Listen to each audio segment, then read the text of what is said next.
jërë ngeen jëf mbokku internetu TMS TV ñu leen di nuyuwaat bu baax a baax di leen jaar di ngeen jox seen wàccuwaay di nuyu xalif général des Djinné El Hadj Thierno Moule Sow di ko jaajëfal bu baax a baax di leen fàttali ne rek moom El Hadj Thierno Moule Sow ren di lay liggéey samedi lundi jeudi ak samedi garab yi disponible na donc képp ku bëgg faju mën nga woote ci suñu ay numéro boo wootee boo ñëw ci kër gi dañ nga dagal jël sa rendez-vous jàkkaarloog le xalif général des Djinné ñu leen jaajëfal bu baax a baax a baax mbokk yi ñëwaat nañ ci beneen information ak El Hadj Thierno Moule Sow ki ngeen gis ni muy toog mu doon ko xamante ni yàgg na topp sëriñ bi yàgg bëgg jëflante ak moom ci ay jamono mu ñëwoon gis sëriñ bi nag ñoom ñu waxaale waxaale 2,500,000 mais boobu matagul sëriñ bi ne woon ko nag fii ak matagul bu ñëw bàyyi ba mu mat ak yooyu vraiment mu insister rek topp sëriñ bi ba ñëwaatoon na fi fekk sëriñ bi tukki ba tey bàyyiwul macha allah ba tey ji mu ñëw gis sëriñ bi ñu waxaale ci 3 millions macha allah pour sëriñ bi ñaanal ko ci ubbiteem li ko topp bàyyi ko yaramam vraiment oyof vraiment àddunaam neex lool macha allah ba ñu waxaale ba ci 3 millions gis ngeen dañuy passer à la signature du contrat ñoom ñu ngi jógee ba Zac Mbao ñu leen nuyu baax a baax yéen ñu nekk TikTok bi di suivre El Hadj Thierno Moule Sow di leen di jaajëfal bu baax a baax a baax dañ leen dem xool ki nga xamante ni ñëw na tey pour ñaan wu ci sëriñ bi. voilà mbokk yi comme ni ma leen ko waxee gis ngeen waajaa ngi ni macha allah dem na fépp nag macha allah mais it ñëw na ci El Hadj Thierno Moule Sow ne ko yow laa yaakaar vraiment ñaanal ko pour ubbiteem àddunaam neex li ko topp li muy dund yëpp yàlla yofal ko bàyyi loolu yëpp bàyyi ko macha allah xam ngeen sëriñ bi yamu dong ci faj ji nekk rab gis nañu ba tàyyi ñi mu ñaanal vraiment dëgg fa yàlla ñu ñëwaat di ko defal témoignage berki demoo njaay rek ci mujj gis ngeen ko ci vidéo bi ki ñëwoon doon sàkku mu ñaanal ko macha allah bu mu ko ñaanalee gis nañu sëriñ bi mi ngi wax sax témoignage yu mu ko woo defal ko macha allah min nañ ko ci moom tamit sëriñ bi ñu ngi lay nuyu bu baax a baax di la dalal jàmm. maa ngi leen di fenn yéen yëpp. tur bi nan nga. maa ngi tudd Daouda Sagna maa ngi dëkk Zac Mbao fële laa déggoon ki sama benn xarit moo ma waxoon mbirum sëriñ bi service par la suite ma ñëw fekk ngeen nekk fële Cambérène mais malheureusement voilà j'ai pas pu avoir l'argent nécessaire pour payer ma topp ko di koy topp ba fii fu mu nekk nii tey jàmmalaay juste voilà ma dem lebal xaalis mais matul la somme demandée avec son bon cœur, sa gentillesse il m'a compris à tel point de récupérer le peu que j'ai et après voilà le reste je vais essayer de me débrouiller et voilà et finaliser le contrat si possible voilà. Tu étais venu en quelle année? Je suis venu dans les années 2019 lorsque vous étiez en Cambérène. Okay. Voilà. Et par la suite, voilà, vous savez, j'avais un prêt à la banque, je ne pouvais pas avoir de l'argent quelque part, voilà. Et lorsque le prêt était fini, voilà, je suis allé encore faire un autre prêt pour me faire soigner, mais malheureusement, j'ai touché une grande somme d'argent. C'était juste pour me faire soigner, et voilà. Et une partie pour faire une petite entreprise pour essayer de subvenir mes besoins. Mais malheureusement, une bonne partie des finances est partie. Ouais. Et je suis là avec 1 million et que je vais remettre au khalife général des Djinné. Et par la suite, le reste, comme je vous l'ai dit, voilà, on va essayer de voir comment je vais faire pour combler. Okay. Donc tu es venu pour avoir de l'ouverture dans ta vie et autres. Voilà, parce que voilà, ce qui est en nous, voilà, ça bloque tout et c'est très difficile de vivre avec des choses que tu ne comprends pas, des choses très difficiles que toi tu ne maîtrises pas, des choses que tu ne vois pas à l'œil nu. Et voilà, on est obligé de nous rabattre auprès de lui pour qu'il nous aide. On ne peut pas le payer franchement, pour te dire juste la vérité, vu les coûts qu'il supporte. Les frais qui sont là et tout parce qu'ils nous prennent tous en charge dans la popote et dans beaucoup de sens et voilà et on est obligé juste de lui remercier et de lui peut-être lui souhaiter une longue vie avec une force vive pour essayer de faire compléter sa mission sur terre et voilà Si j'ai des mots à dire, voilà, c'est ça que je peux lancer. Je vous remercie. Ok, donc bon, comment tu as aperçu le marabout? Par YouTube vidéo Bon, c'était un de mes amis qui me l'a montré en YouTube, et par la suite j'ai essayé de suivre puisque je suis un peu curieux. Je l'ai suivi, je sais que juste la plupart des choses qu'il parle sont à moi. Et voilà. Et j'ai vu que voilà, il est nécessaire d'aller vers lui et voir tenter ma chance comme tout le monde. Ma première journée, j'ai pas eu la chance de le trouver sur place. Je suis revenu un deuxième jour, je l'ai pas trouvé. Le troisième jour, on m'a dit que vous êtes déménagé, vous êtes là à Djamalai. Et voilà, j'ai fait tout le long sans voiture, de là-bas jusqu'ici, et pour essayer de le contacter. Mais malheureusement aussi, ici, une fois à Djamalai, je ne l'ai pas trouvé ce jour-là. Et je suis reparti, je suis venu un autre jour avec mon frère, voilà. Et le deuxième jour, on a pris contact ici. Et voilà, je suis resté à la recherche de l'argent. C'est ça qui m'a perdu, sinon j'allais tomber avec le premier coup qu'on avait négocié. Ok, bonne chance alors, que toutes tes portes soient ouvertes avec le Khalif général de Guinée. Donc vous avez parlé, vous avez donné accord avec une somme de 3 000. Vous allez déposer une avance de 1 million. Voilà, donc on va passer à la procédure de la signature du contrat. Donc je vais laisser la parole au secrétaire de vous lire le contrat. Wa salaamaaleykum mbokku internet yi seetaan TMS TV ñu ngi leen di nuyu bu baax a baax di leen ziar di leen jox seen wàccuwaay lu bëri di leen ñaanal jàmm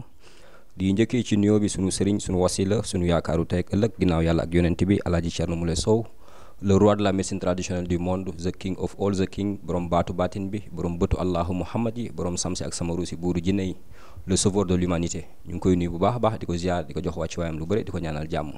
di nuyu njaboot gi yëpp di si jiital sunu yaay Ajaratu Mariama Kamara ñu ngi koy nuyu bu baax a baax di ko ziar di ko jox wàccuwaayam lu bëri di ko ñaanal jàmm di ko ñaanal gudd fan ak wér macha allah di nuyu famille bi yëpp di leen jaale sunu nijaay boobu génn àdduna muy tonton ji bi ñu ngi koy jaalewaat famille bi yëpp macha allah di ñaanal ma Ajaratu Mariama Kamara yàlla na ko yàlla may gudd fan ak wér di nuyu la princesse la reine Maram Sow ñu ngi koy nuyu bu baax a baax di nuyu les deux princes Mohamed Rahman Mohamed Rahim macha allah ñu ngi leen di nuyu bu baax a baax di leen ñaanal gudd fan ak wér di nuyu mbokk taalibe yëpp képp kuy mule rek moo xam national international Sénégal bi fépp fu mule nekk rek ñu ngi leen di nuyu bu baax a baax di leen jox seen wàccuwaay lu bëri di leen ñaanal jàmm waaw di nuyu sunu patients yi je vous salue. Ok, je vous souhaite aussi également la bienvenue chez le clinique Darullahi ou Alaaji Thierno Moule Sow. On va passer à la lecture du contrat. C'est le contrat qui vous lie avec le marabout Alaaji Thierno Moule Sow. Dans ce contrat, il est également résumé tout ce qui vous lie avec le marabout. Ce que le marabout doit envers vous et vous, ce que vous devez envers le marabout. C'est ce qu'on a résumé dans le contrat. Nous allons passer à la lecture du contrat. Je suis signé M. Thierno Moule Sow, tradipraticien. Attention. Je suis signé M. Thierno Moule Sow, tradipraticien, et bien en accord avec M. Daouda Sagna sur le respect des règles suivantes. Règle générale, article 1er, disposition générale, article 2, information du patient. Thierno Moule Sow, guérisseur, s'engage à informer les patients sur les conditions dans lesquelles vont se dérouler leurs séances de thérapie, ainsi que les consignes qu'il convient de respecter et les précautions nécessaires au moment de sortir. Article 3, consentement du patient. Il est porté à la connaissance du patient que toutes les séances thérapeutiques sont suivies par un consentement mutuel des deux camps. Le consentement du patient ou de son représentant est exprimé par écrit en signant le contrat ou verbal. Article 4, séance filmée. Vous serez filmé par les caméras de surveillance installées dans l'enceinte de la clinique et lorsque vous tombez en transe du fait d'un djinn ou d'un démon qui vous seront prodigués dans le cadre de votre traitement, vos images seront utilisées et diffusées sur notre chaîne YouTube TMS TV, règles spécifiques. Article 6, médicaments et autres. Il est interdit d'administrer ou de procurer aux malades en transe possédés par des djinns et autres démons de l'eau, des boissons, de la nourriture, des médicaments et autres saafara non prescrits par Thierno Moule Sow, ou même de converser avec eux. Dans le cas où certains patients seraient tenus de prendre des médicaments pour une affection autre que celle qui a motivé leur venue, ils doivent en aviser Thierno Moule Sow ou son équipe. Article 7. Les accompagnants. La clinique offre la possibilité à ses patients d'avoir une ou deux accompagnants. Lors de leur séjour, les accompagnants sont tenus de respecter le règlement intérieur. Article 8, les visites. La fermeture des portes a lieu de 23h30 à 6h du matin, chaque jour, sauf en cas d'événement particulier. Aucun patient ou accompagnant ne sort de la clinique à 16h. Article 9. Après votre traitement auprès de Thierno Moule Sow, si vous tombez de nouveau malade du fait d'un djinn ou d'un démon, Thierno Moule Sow et son équipe dégagent toute responsabilité et rien de la somme encaissée ne sera remboursé. Et pour cela, quelle que soit la situation. Article 10. Respect des consignes. Pour la tranquillité des patients au sein de la clinique, il est préférable de respecter les interdictions ou consignes données par notre équipe et d'éviter les visites en groupe ou trop longues. Article 11. Respect du matériel des lieux. Veuillez respecter le matériel mis à votre disposition au cours de votre séjour au sein de la clinique. Ce matériel doit rester dans les services et doit être restitué à la sortie. Article 12. Il est formellement interdit au sein et aux alentours de la clinique d'y boire de l'alcool, d'y prendre de la drogue, d'y boire de l'alcool. Ces interdictions s'étendent bien entendu aux chambres ainsi qu'à tous les lieux internes de la clinique. En contournant ces règles, vous et votre malade, vous courez le risque d'être expulsés. Attention. En dehors des soins aux personnes possédées par des djinns et autres démons, Thierno Moule Sow dispense des prières pour l'ouverture des portes de chance, le désenvoûtement pour enlever les sorcelleries de toutes sortes et pour élever les entreprises en difficulté. Thierno Moule Sow formule également des prières pour l'obtention de visas et de papiers si l'on réside à l'étranger ou tout autre papier pouvant faciliter votre intégration dans un pays tiers. Si vous êtes prisonnier d'addiction telles que la consommation d'alcool, de cigarettes ou tout autre drogue, si vous êtes accro au sexe ou toute autre dépendance qui perturbe votre vie, sollicitez les prières de Thierno Moule Sow et vous verrez comment vous reprendrez votre vie en main. Merci. Defe naa leer na. C'est clair? Ok. D'accord. Êtes-vous d'accord? Votre consentement? Vous êtes d'accord avec ce qu'on a résumé sur le contrat? C'est bon, hein? D'accord. D'accord. Vous avez votre pièce d'identité?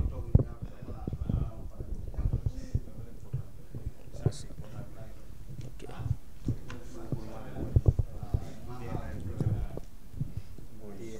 Ah non, kii pièce d'identité.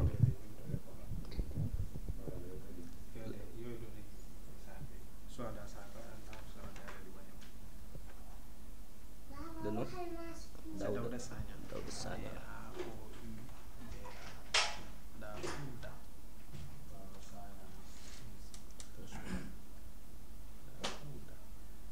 Daouda comme ça. Sagna. G.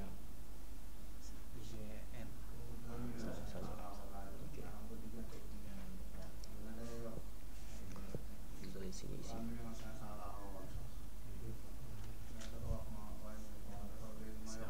Ici en bas.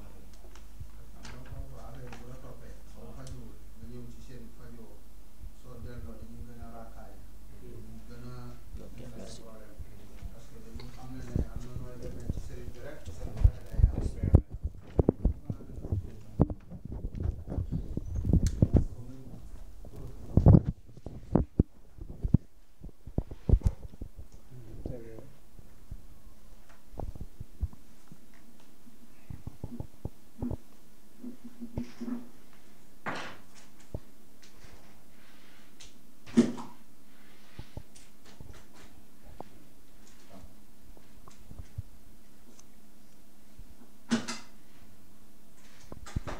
voilà jërë ngeen jëf mbokk yi dégg ngeen gis ngeen le secrétaire de la Thierno Moule Sow Thierno Moule gis ngeen monsieur Daouda Sagna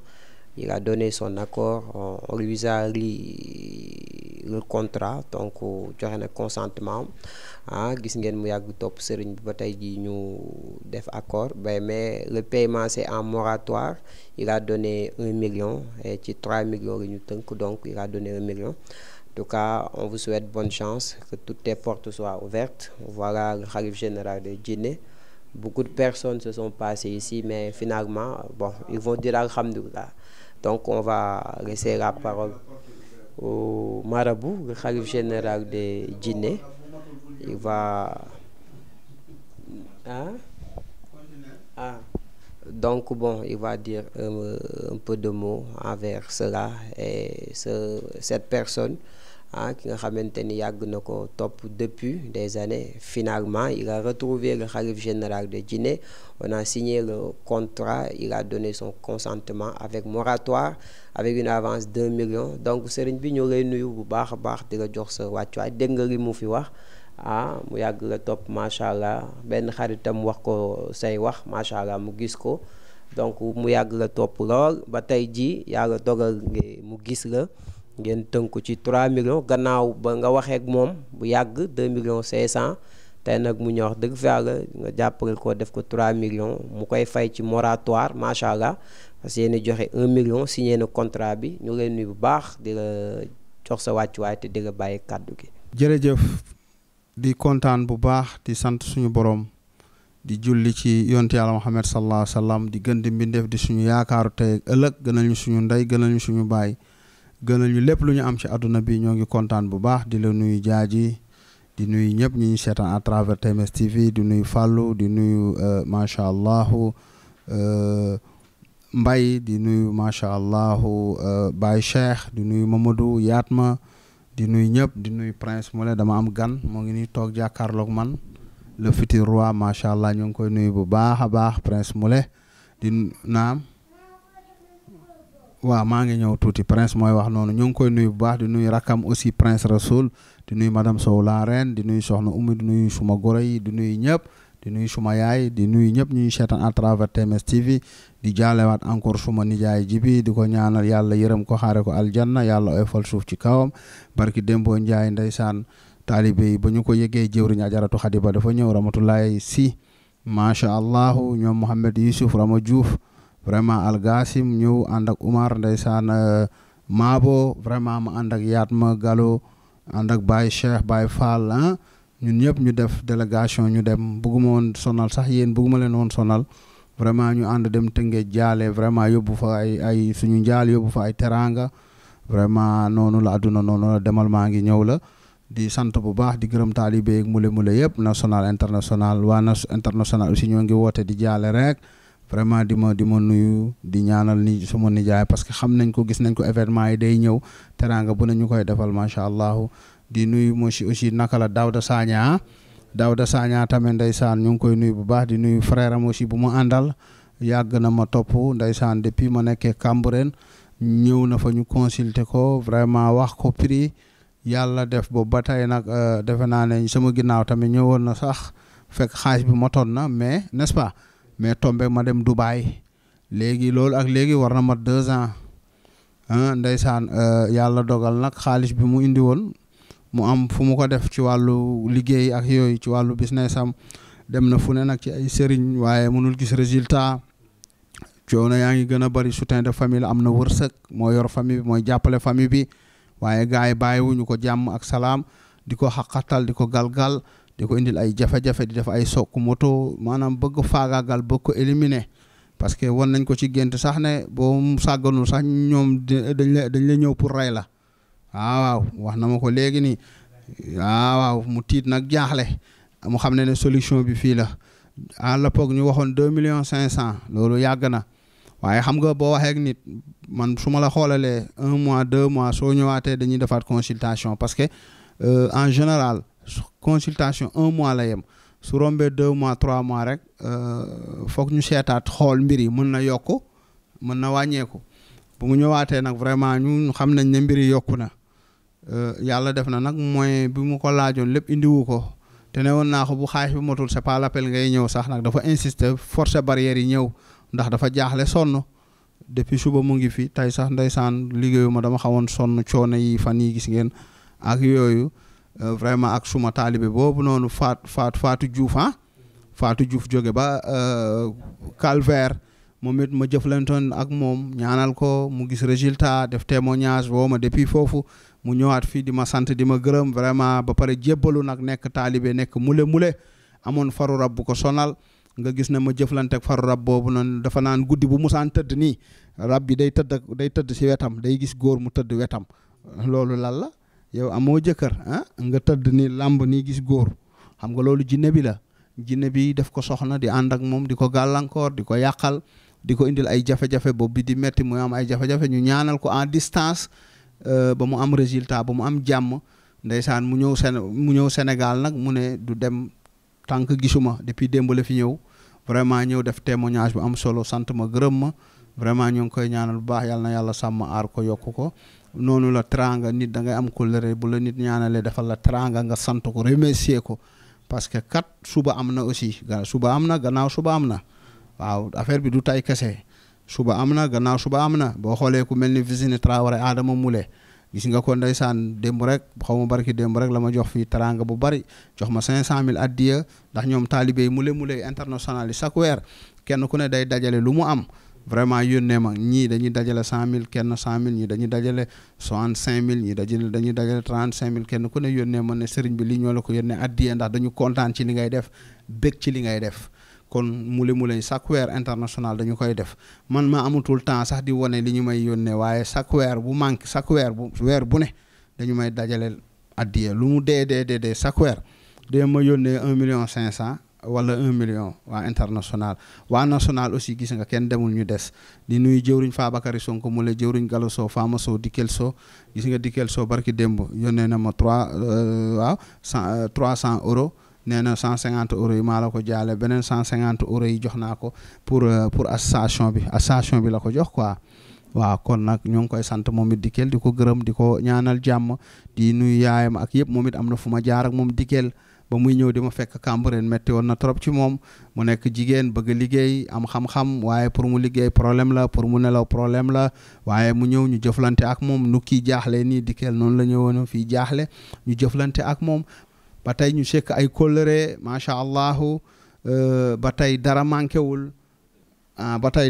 wul macha allahu mbir yi nga xamante ne kon lu yàgg dëgg la ñoom am na fu ma jaar ak ñoom macha allahu vraiment ñu may defal teranga yi teranga bu ne ñu ma koy defaral di sant yàlla nit da nga war a am kóllëre te kóllëre ginnaaw lay féwte dinañ ko jàppale aussi ba li ne ci moom dañ gàllankoor ak jafe-jafe yi ku ko gis xam ne jàmbaar la en même temps baykat la culture yooyu lay yëngu am na ci xam-xam wàllu culture te day nekk maanaam dafay liggéey ci état bi ci wàllu culture ak yooyu wàllu mbay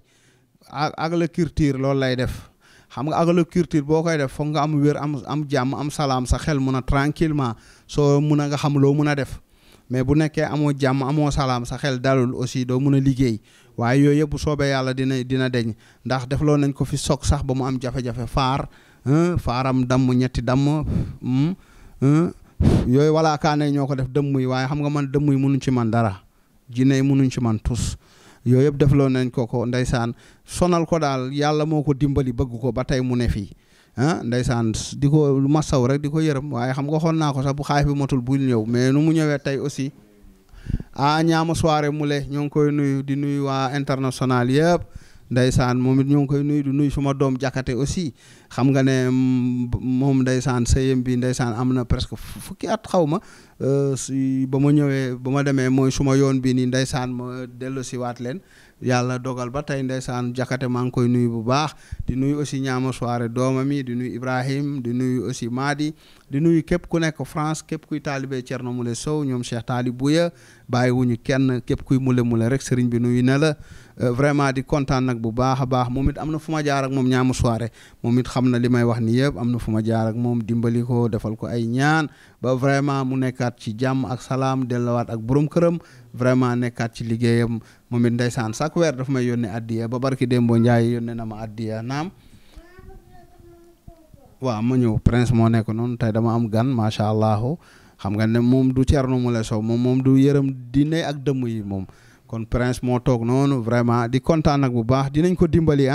su ko defee waxtaan nañ ci 3 millions 1 million lay joxe avance su ko defee li si des tamit mu dina ko complété comme ni nga ko waxee ak moom ndax xam nga boo waxanteeg sëriñ bi moom nga respecté li ngeen waxante moom xam na dina respecté li ñu waxante su ko defee incha allah ñu jàppale ko mboolem lu nekk ci yaram bi li koy gàllankoor ak li koy yàqal mu deñ mu mun a am jàmm mun a liggéey parce que aussi liggéey bu muy def dafa am solo wàllu mbay wàllu agriculture dafa am solo ci dëkk ndax dëkk lu koy doxal wàllu bay la ak wàllu maanaam yooyu moo koy doxal daal lii di wàllu bay lii di wàllu élevé ak yooyu te man xam nga ay mbay ak yooyu daf maa neex sax ndeysaan xam na ne incha allah du yàgg ñu nit ñu am tool dinañ am tool du yàgg ñu ngi wër di xool ak yooyu nangam bu soobee suñu borom dinañ ko jàppale ñaanal ko ba xelam dellu siwaat ba mun a liggéey mën a am jàmm am salaam vraiment kon waxtaan nañ ba juboo ci contrat bi 1 million yi lay joxe nii avance su ko defee mu des 2 millions kon lépp day nekk 3 millions macha allah